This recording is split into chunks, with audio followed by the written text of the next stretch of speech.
Hello friends, स्वागत है आपका आपके अपने लीगल चैनल सोच पर प्रहार में। मैं हूं एडवोकेट सनी शर्मा। दोस्तों, आज की इस वीडियो में हम बात कर रहे हैं कि आप क्या कर सकते हैं और क्या नहीं कर सकते मेंटेनेंस के मामलों में।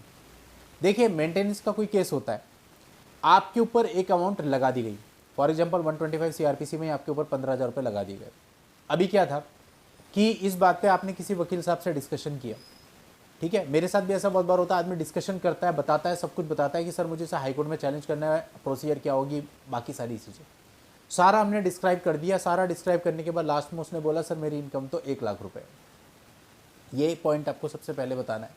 आपकी इनकम अगर 1,00,000 रुपये है तो आप ये बात ही मत करो कि हाई कोर्ट की प्रोसीजर क्या है और क्या है, क्योंकि 1,00,000 रुपये के आधार पर यदि आपका 15,000 रुपये मेंटेनेंस बंधा है तो ये रीजनेबल कहा जाएगा और हाई कोर्ट आपको इसमें कोई रिलीफ देने वाला जनरली नहीं है, ठीक।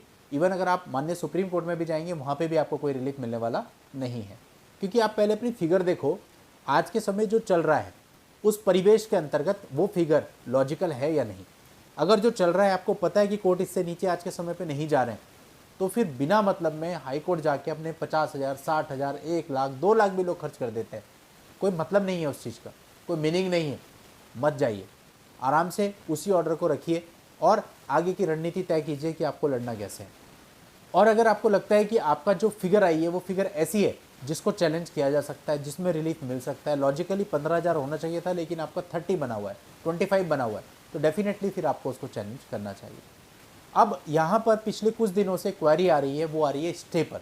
आज मैं आपको बिल्कुल क्लैरिटी देने वाला हूँ इस मामले में। देखिए, अब मान लेते हैं फॉर एग्जांपल आपके ऊपर 25,000 पर मंथ बन गया and according to you and according to your advocate जो लॉजिकल अमाउंट था वो 15,000 पर मंथ होना चाहिए था। अब आप एक डिसीजन पे पहुंचे कि इस फैमिली कोर्ट के आदेश को हमने ऑनरेबल हाई कोर्ट में चैलेंज करना है। अब ऑनरेबल हाई कोर्ट में मान लेते हैं आप क्रिमिनल रिवीजन के थ्रू चैलेंज कर रहे हैं।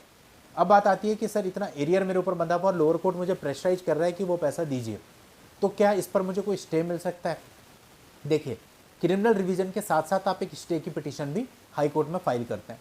अब जब आपके केस पे सुनवाई होती है तो सबसे पहले जो आपकी स्टे पिटीशन होती है उस पर सुनवाई होती है, यानी कि इस स्टे पिटीशन को मेरिट के बेस पे देखा जाएगा, या तो ये एक्सेप्ट होगा या ये डिसमिस होगा, या फिर इसमें आपको कंडीशनल स्टे भी मिल सकता है। अब देखिए, खारिज होगा तो कोर्ट सीधा कह जाएगा कि भाई आप हस्बैंड हैं, हम इस पर स्टे नहीं लगा रहे, बस मेरिट पे आपको सुन लेंगे, आपकी स्टे पिटीशन डिसमिस हो गई। अब लोअर कोर्ट में जो चल रहा है वो चलता रहेगा और हाई कोर्ट की प्रोसीडिंग भी चलती रहेगी। सेकेंड कंडीशन, यदि आपको प्रॉपर स्टे मिल जाता है तो फिर लोअर कोर्ट का जो ऑर्डर है वो पूरा स्टे हो जाएगा, यानी कि उसमें ना तो अब आपको एरियर देना है ना उस ऑर्डर को फॉलो करने की ज़रूरत है। हाई कोर्ट का जो भी फर्दर ऑर्डर होता है उसके अनुसार आपको चलना होगा। इसकी संभावना आज के समय पे लगभग ना के बराबर है कि आपको कंप्लीट 100% स्टे मिल जाए। तीसरी चीज़ आती है, जब आपकी स्टे पिटीशन को सुना जाएगा तो आपके ऊपर कोई कंडीशन लगा दी जाएगी। इसका ताज़ा उदाहरण अभी लास्ट टाइम एक जजमेंट आया था मेरा खुद का लोअर कोर्ट में 26 सितंबर को, उस पर मैंने एक वीडियो बनाई थी। वहाँ पर सेम यही हुआ था, लोअर कोर्ट ने 30,000 पर मंथ मेंटेनेंस बांध दिया था। हमने हाई कोर्ट में उसको चैलेंज किया और जितने भी टेक्निकल पॉइंट्स थे वो सारे बताए।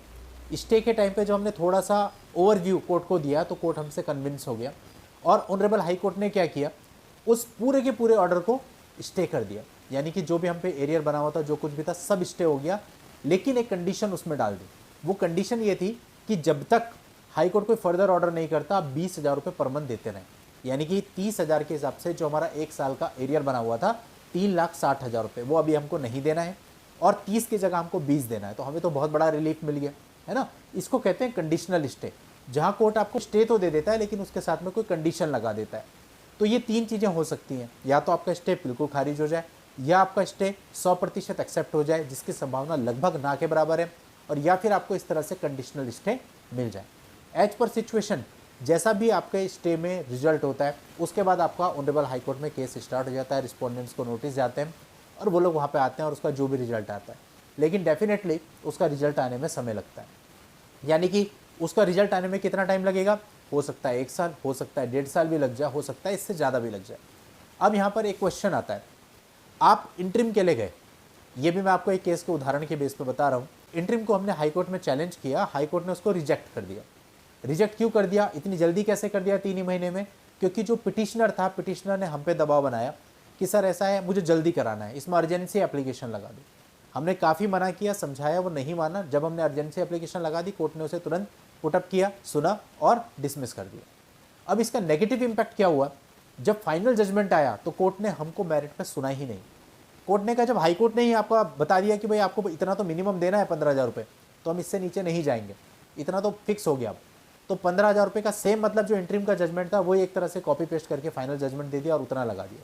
यानी कि अगर आप इंटरिम के चैलेंज करते हैं हाई कोर्ट में और हाई कोर्ट आपका वो पिटीशन रिजेक्ट कर देता है आपके फाइनल जजमेंट से पहले लोअर कोर्ट के, तो आपका फाइनल जजमेंट प्रभावित हो जाएगा कहीं ना कहीं, क्योंकि उसकी कॉपी वहाँ पे आएगी और कोर्ट फिर ये देखेगा जब हाई कोर्ट ने इससे कम नहीं किया तो उतना तो फिर फिक्स है, उससे नीचे कोर्ट नहीं जाएगा, ऐसा हो जाता है। तो इसलिए आपको ये ध्यान रखना है, अगर आपने इंटरिम को चैलेंज किया और उसमें अगर आपको पार्शियली भी स्टे मिल जाता है तो उसको एकदम से आप खत्म मत करवाइए, बल्कि लोअर कोर्ट की प्रोसीडिंग को उससे पहले खत्म करवाएं। 26 सितंबर के जिस जजमेंट का लोअर कोर्ट में मैंने हवाला दिया उसमें सेम चीज़ थी, 20,000 रुपये कर दिया था, 30,000 को घटाकर पूरा एरियर स्टे कर दिया था हाई कोर्ट ने, लेकिन वो हाई कोर्ट में अभी भी पेंडिंग ही था और इधर फाइनल जजमेंट आ गए लोअर कोर्ट में। तो लोअर कोर्ट में जब हमने बताया कि जब हम हाई कोर्ट में गए तो पहली हियरिंग पे हाई कोर्ट ने ओवरव्यू देखकर ही 30 को 20 कर दिया और एरियर को स्टे कर दिया, मतलब एक तरह से पूरा ऑर्डर स्टे कर दिया। तो इसका पॉजिटिव रिजल्ट हमको लोअर कोर्ट में मिला और लोअर कोर्ट ने वो जो 20,000 रुपये हाई कोर्ट ने लगाए थे उसको कर दिया 5,000 रुपये, जिस पर मैंने वीडियो भी बनाया था। तो दोस्तों ऐसा क्यों हुआ? क्योंकि कोर्ट ने देखा यार जब हाई कोर्ट ने ही पहली डेट पे बिना फैक्ट्स को देखे ही 30 को 20 कर दिया तो एक्चुअल में इसमें मटेरियल है। और सेकंड रीजन इसका ये था कि जब हाई कोर्ट में हम गए थे उस समय लड़की की सैलरी हमने 17,000 रुपये बताई थी। हमने ये पॉइंट भी रखा कि हाई कोर्ट ने तो 17,000 की सैलरी के बेस पे 30 से 20 कर दिया, करंटली तो लड़की की सैलरी 25 से 26,000 है, तो कोर्ट ने उसको बिल्कुल ही घटा के 5,000 कर दिया। तो आपको फ़ायदा मिल गया। तो दोस्तों ये कुछ प्रैक्टिकल चीज़ें हैं जिनको आपको ध्यान रखना पड़ता है। वकालत इसी का नाम है, क्या और कैसे स्टेप लेना है। बुक्स पढ़ के एक लाइन पे तो कोई भी चल लेगा, लेकिन एक्सपीरियंस इसी का नाम है कि आप किन चीज़ों को कैसे डील करते हैं। यही चीज़ें आपको रिजल्ट दिलाती हैं, है ना। तो आपको इन सारी बातों का जितना मैंने समझाया ध्यान रखना है अगर आपका गलत ऑर्डर हो गया और अभी आप चैलेंज करने की सोच रहे हैं। और एक पहलू इसका ये भी हो सकता है कि इंटरिम मेंटेनेंस की को हमने हाई कोर्ट में चैलेंज किया और उसका ऑर्डर पहले आ गया और हमारे फेवर में आ गया। मतलब कि अगर आपने 15,000 रुपये को चैलेंज किया है हाई कोर्ट में और उसने हाई कोर्ट ने घटा के 15 से 10 कर दिया, इसका रिजल्ट आ गया और उसकी एक कॉपी लोअर कोर्ट में लग गई, तो फिर फाइनल जजमेंट वहाँ भी प्रभावित होगा। यानी जो 10,000 रुपये हाई कोर्ट ने किया लोअर कोर्ट 10 से नीचे नहीं जाएगा। समझ रहे हो? मतलब कि ये आपके लिए कहीं ना कहीं बाउंड्रीज बन जाती हैं। फॉर एग्जांपल यही वाला जो केस है जिसमें मैंने बताया 30 से 20 कर दिया और लोअर कोर्ट 5 पे चला गया क्योंकि वो हाई कोर्ट में पेंडिंग था। लेकिन अगर हाई कोर्ट से वो डिस्पोज ऑफ हो चुका होता और वहाँ हाई कोर्ट ने बोला होता कि 20 से 10 फाइनल कर दिया, तो यहाँ पे लोअर कोर्ट भी 10 ही लगाता, उससे नीचे नहीं जाता।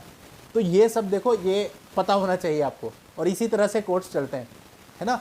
जनरली यही होता है, जो मैं बताता हूँ 100% तो ऑब्वियसली मैं नहीं कह सकता, लेकिन अधिकतर मामलों में यही होता है, इसी प्रक्रिया को फॉलो किया जाता है। तो वहाँ पे वो डिस्पोज ऑफ नहीं था इसलिए ऐसा हो गया। अगर वहाँ का कोई जजमेंट ऑलरेडी आया होता तो उसको मिनिमम पकड़ लिया जाता। तो दोस्तों इन सब बातों को आपको ध्यान में रखना है। अब जितना मैंने बताया इन सबको आप ओवरऑल सोचो तो आप खुद डिसीजन ले सकते हैं कि आपको अपने ऑर्डर को चैलेंज करना है या नहीं करना। किसी से पूछने की ज़रूरत नहीं है ना। आपके बहुत सारे कॉल्स हमें आते हैं यही पूछने के लिए। हमने आपको ऐसे क्लैरिटी दे दी ताकि सब समझ सकें इस बात को। चलिए दोस्तों, आज की इस वीडियो में इतना ही। नेक्स्ट वीडियो में नई जानकारी के साथ मैं आपसे फिर मिलता हूँ। तब तक के लिए goodbye and thank you for watching. Take care.